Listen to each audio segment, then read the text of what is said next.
Is another massive trade for the number one pick possible? Could Ryan Poles get even more than he got for the Panthers pick without even trading out of the top five?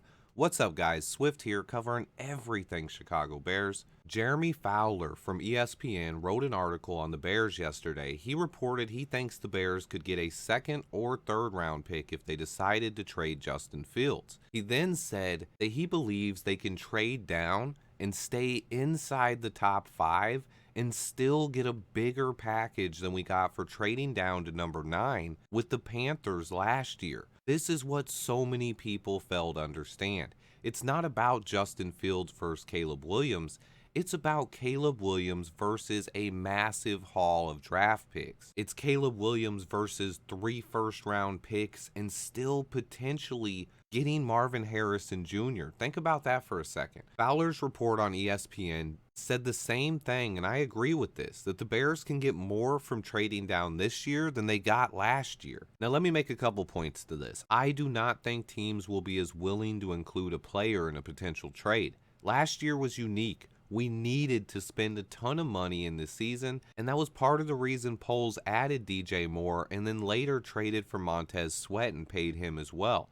In doing so, he hit the spending floor that we needed to hit and avoided any kind of penalties. But I do think teams around the NFL will look at what the Panthers did and not want to make the same mistake. Now, that doesn't mean teams won't be willing to give up a ton of picks. I just think teams will not want to trade one of their best players on their roster as well as a bunch of picks. Trends in the NFL matter. And in the last 30 years, no other trade up for the number one pick included a player.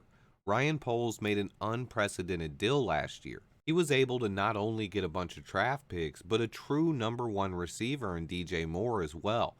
That helped sink the Panthers this year and landed the Bears the number one draft pick in 2024. What a steal for Ryan Poles.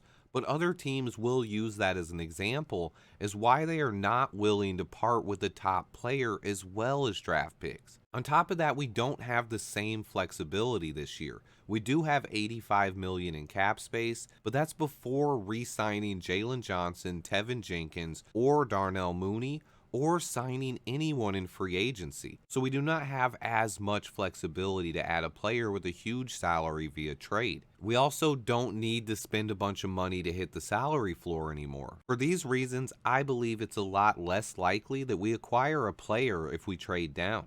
I've seen people talking about getting Max Crosby, Deron Payne, or Dexter Lawrence in trade downs.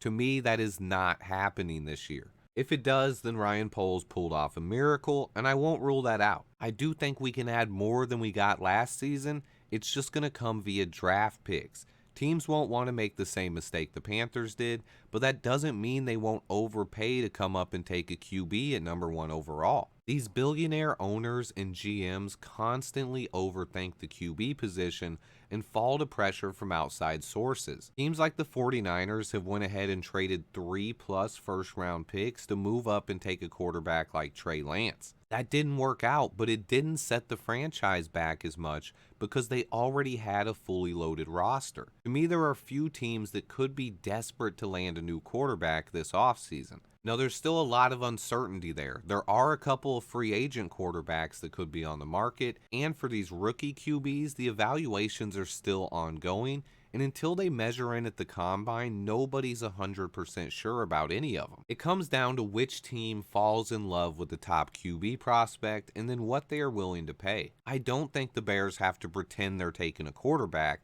I think there should be at least 2 to 3 teams interested, and you just have to pit those teams against each other in a bidding war. Here are the teams I think could trade up: the Commanders, the Patriots, the Giants, the Falcons, the Raiders.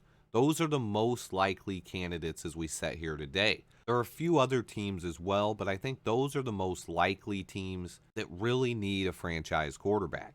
So the question becomes, with a young ascending roster and a QB that this locker room believes in, what is best for the Chicago Bears? If we trade the pick, we can potentially get 3 more first-round picks and stay in the top 10 or even top 5.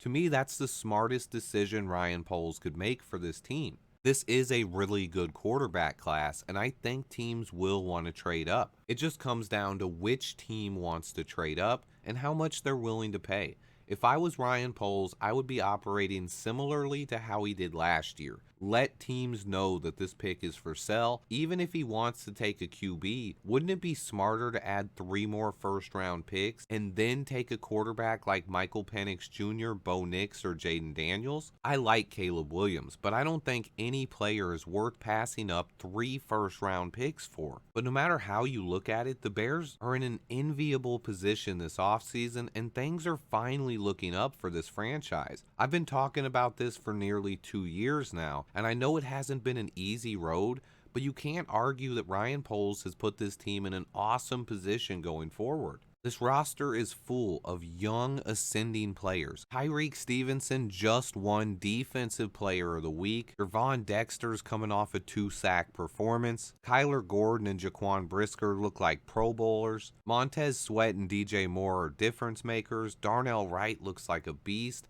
There's so much to be excited about for this franchise. This week we have a huge matchup against the Green Bay Packers. If we beat them, we knock them out of the playoffs. If you're a Bears fan and you're rooting for the Packers this week, think about this. A win would only knock our pick from pick 10 to 13. So we'd still have pick number 1 and pick 13. Anyone talking about tanking or losing this game on purpose and letting the Packers in the playoffs, to me, that's really questionable. Some fans are going to overrate the importance of this matchup in Green Bay, but no matter what happens on Sunday, this is another huge offseason, and I'll be here covering it every single step of the way. There is still a lot of uncertainty heading into this offseason. A lot of people think Justin Fields, Matt Eberflus, and Luke Getsy's future depends on how we play this week in Green Bay. And yes, this is a huge game. I'm not going to underrate the importance of this game. It's a huge rivalry, and we haven't beat the Packers in a couple years. We need to win this game. And knocking them out of the playoffs would honestly be the sweetest way to end a season and kick off a new year. I appreciate everyone for watching. Stay tuned because I have some special stuff coming. A new podcast on the way. Monsters of the Gridiron podcast. It's a special collaboration with a couple other people. More to come on that soon, but if you want to subscribe to the channel, I will post the link in the description below. Until next time, bear down. Swifty in the house!